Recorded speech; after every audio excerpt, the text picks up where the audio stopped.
So I had to do like 7 push-ups before I came in because I saw you working out, and then you had this, and so I had to compete. So Dude, 7. I gotta tell you, whatever you got from that article, it's really working. I mean, you look great. You look really good. Thank you. I appreciate Yeah. that. This tripped me out. I was walking through Toys R Us, and I saw, of course, famous for this guy, but then Yes, I saw sir. this guy. Dude, I have 2 Legos. Let me see that. How crazy is this? What? I mean, this is really weird. This has been a crazy year. My kid better get some free Legos. That's all I know. Well, He's you been can playing- have those if you want those I for can? your kid. Yeah, give those to your kid. Really? I have the head in my pocket. Oh, nice. There it is. Hey, thanks, brother. That's There awesome. you go. Thank you, man. Hey. Hey. Good morning, Star-Lord. Put your hands up, or I'm going to kill you.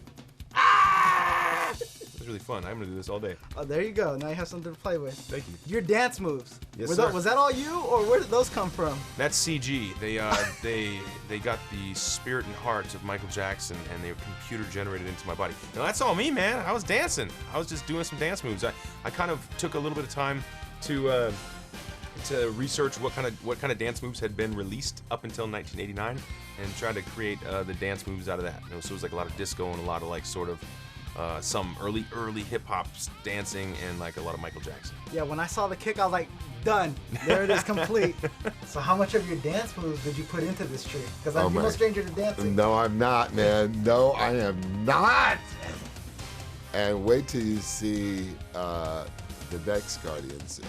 Groot will be breakdancing. Oh, there we go. And he will have a hat, and he will then ask for donations. It will be very fun. Yeah, I'm just blessed, man. I'm blessed that I was able to play a character in such a great, fun movie with dedicated artists. I'm lucky. Do you mind taking a viewer question? Sure. Hey, Animal, Bautista, master of the Bautista Ball. How has the WWE prepared you for your role in the film, and have you asked advice from others who have done the movies? I guess WWE maybe helped me out a little bit as far as being professional, and being on the grind. But as far as performance-wise, I mean, it's so different, man.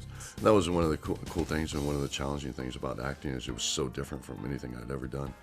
It really is completely different performance from what I do with WWE. But as far as advice, now I just kind of, I learned from people as I went along and worked with my acting coach. Never really learned anything from acting from anybody with the WWE. You're no stranger to toys, so you have this one, and then you go from this to this. Have you seen this yet? What do you think? Yeah, I have one already. This is awesome. Yeah, it's pretty crazy, and it's one of those things that like instantly turns me into a little kid. It's so nuts that I have like that action. If you know the runaround that I had to go do to find this toy, like seriously, like all these toys you can't find them nowhere. They're like right off the shelf as soon as they hit. Yeah, people are really excited about it, and I am as well. It was not an easy thing for me to buy up all those toys to give out as Christmas gift. What's it like riding the Marvel train? Well, it's pretty good, It's all right. It's an interesting experience, and it's right now. I'm really pleased, And people who know me know I'm a kind of joyous guy. I walk around pretty happy, but I don't get really happy very much. And so it's been a really pleasing experience to see a movie that we made and we put so much care into, and that we really love with all our hearts and felt was special to all of us, and to see it having the reaction it is having to all the people who've seen it so far has been really nice. Do you find it difficult though? Characters that not many know, was that hard or? For me, it was easier Okay. dealing with characters that nobody knew, because I was able to sort of create them as cinematic characters first and foremost. And I love the Guardians in the comics, but I do think that they lend themselves more to film than they do to the comic book page. Looks good. Feels good. It feels great. Well, what's it like playing a character that's really not well known, like to a general audience who doesn't know Marvel? Well, there's a positive side to it because it's not that well known. So you can really create something and have a little bit of freedom. But it was a lot of fun to create the character with the director James Gunn and with the Marvel guys. You know. So was that a lot of your own creativity, or? Well, there's a little bit, of the acting, or the approach to things, but the actual look, it comes from the comic book, and it's Marvel who kind of like, they really are hands-on on it, and they know what they want, and I just gave myself like a canvas. You do it perfectly. It's so awesome that I love the look too, especially the Thank you. hair. Yeah. It's on point. Yeah, it's on point. Like, It's perfect. Yeah, there you go. You're no stranger to the sci-fi world now, and now you're in the Marvel universe. What's it like? It's familiar territory a little bit, but it's also unfamiliar territory because it's my first Marvel movie. But it was so much fun to do. I'm happy that I did it. Have you had any strange encounters with fans, or? Not yet, but we were talking about how interesting it would be, like, if the movie does very, very well, which we all wish it does, that this Halloween is going to be exciting. Oh yeah, you're gonna have a bunch of little green girls running around everywhere. So, if you don't mind, you can review a question. Okay. Hi Zoe, just wondering, how did it feel being such a dominant, sexy female character next to so many males on set? Oh, thank you. That's a good question. It felt great. It's empowering, especially to know that it's sending out such a strong message to young women out there to entertain having a physical ability, and not just thinking that it's a world that boys can only live in. It gets to be a little lonely when you're the only girl, but I've gotten the privilege of working with so many gentlemen and we're all actors, so there's an emotional streak to them as well. So there's a sensitivity that normal dudes would probably not possess. So I don't feel that alien. So you got the call to do this part. What was it like? My initial reaction when I got the call, Yeah. it was pure joy. It was actually, I started screaming out like, yes. I was driving, so I pulled over. Oh man, okay. And then it was like, is there any way they could change their mind? So I guess it was joy, and then it was denial, and then it was. Like, you guys locked that in now. Yeah, and then it was just like kind of an emotional breakdown there. I hope they weren't paying you by the word, or if it better have been a high dollar for each word.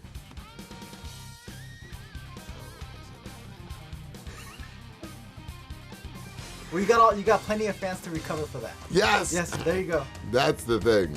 This was more about, last year there was a social media frenzy, and all Marvel and I had talked about was this Phase 3 concept and something that wouldn't play out until 2017. And the audience on Facebook and then social media were like, no. We need something now. And while I'm still in production of Fast 7, I just wrapped last week. There's no way I have time to, we're not going to be able to make this work. Kevin Feige called me and said, I have this crazy idea.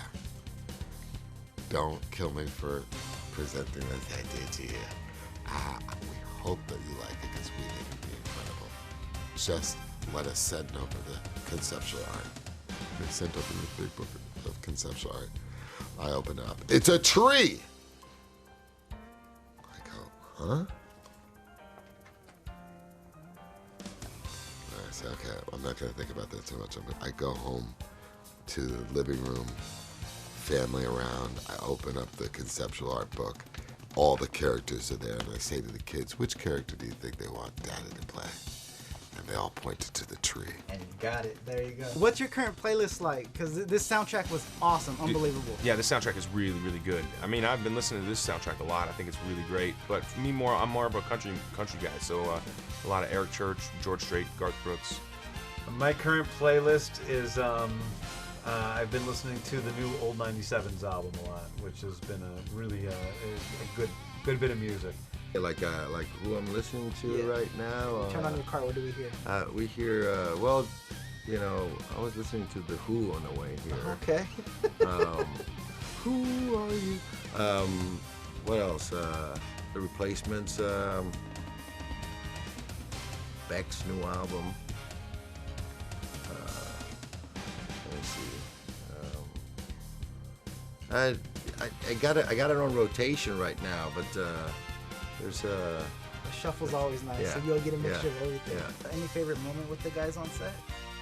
I think we were always talking about food because I know that Dave has a no gluten, very strict diet and lifestyle, and Chris was already eating very, very healthy to stay going through his transformation. And I was just eating everything that they would give me. So we would always talk about, what are you eating and what is that? Oh, that looks good. You want some of this? Oh, no, you can't. Okay. So it was always, and James Gunn was always walking by and going, you guys are still talking about food? So it was fun. Right. Your character's kind of guarded, especially like towards Star-Lord. Any advice for guys who pursue girls that are guarded? Yes. Any lines that you've done onto other girls that have worked, please just leave it with, try new lines with every new girl. Do not just think that one size fits all, because it doesn't, and you just have to make it special and very unique. And players are so has been. Was it hard to incorporate? You had everything. You had family, love, friendship. You covered all the boundaries. What was that like? I think that's just how I naturally write a screenplay. It's really, I felt everything for these characters. And so I think that making a movie that had, comedy and drama and everything really was just what was most natural to this particular group of characters. They're a bunch of outcasts who don't care about anything but themselves, and over the course of the movie, learn to care at least a little bit about each other. I saw on your Twitter that you're a collector. You collect thermoses, or is it lunchboxes? I wasn't sure. Lunchboxes, yeah. So can you explain that? How did that start? Or It actually, the way it started was, I was married at the time, and my wife had gotten her first office job, and I wanted to get her something really cool, and not like that usual briefcase or anything like that. So E.T. was her favorite movie when she was a kid. So I went online, I found this vintage E.T. lunchbox, and still had the tags, and it was brand new. And so I got it for her, and I gave it to her. I was real excited about it, but she wouldn't use it. She wouldn't take it to work because she was afraid she was going to mess it up. So I went and tried to find another one, and I did. I found it to her. I gave it to her, and I said, "Here, you can take this one to work and put this one on the shelf." And I was actually home. I was out of WWE at the time. I was injured, and so then I started. I wanted the first lunchbox that I ever had, which was a Fat Albert lunchbox. Okay. And so I found that, and that's actually how the collection started. But now I have over 100 lunchboxes. That's awesome. The collector? Are you a collector of anything? Do you have anything? Yeah, I collect stuff. I mean, I kind of like I'm a sprint collector, meaning I don't collect stuff for a long time. I go in spurts, and I've collected the movie posters. I've collected basketball cards. Okay. When I was a kid, I collected basketball cards. I still do. Sometimes the rookie cards are cool. What else do I collect? Or what's your most valued collection? Well, I try to collect some stuff from movies that I'm part of, that I worked in. Some wardrobe. Oh, what did you keep? No, nothing. Not from this one. Not from this one. You don't mess around with Marvel. You gotta take that cape home. Oh, that's no fun. But yeah. So what's there to expect for you in the next one? Because we know it's coming. Well, I don't know. I hope so. But I don't have anything right now. I don't know if they're gonna do another one. I don't know. I think I think this one it just works right now, and it's been a lot of fun to be part of it, and to be part of I think it's a great movie. Oh yeah, it's so awesome. Yeah. But I want to do this hair braiding bit. Can you explain more on that? Yeah, my wife likes. It's a little tradition that we'll watch a little TV show before bed, and I'll braid her hair. And for the longest time, I'd do that, and then it's like breaking a little bit in the back. I was braiding it, so her mom said you got to do a French braid, and then she taught me how to do it, and so now I French braid her hair before bed. So I've got like 3 little girls. I'm doing the same thing now. Dude, it's nice, isn't it? Making it work out. Yeah, it is a workout, and it's a nice kind of sweet and intimate moment. It's like a finger game. Yeah, it is. Yeah.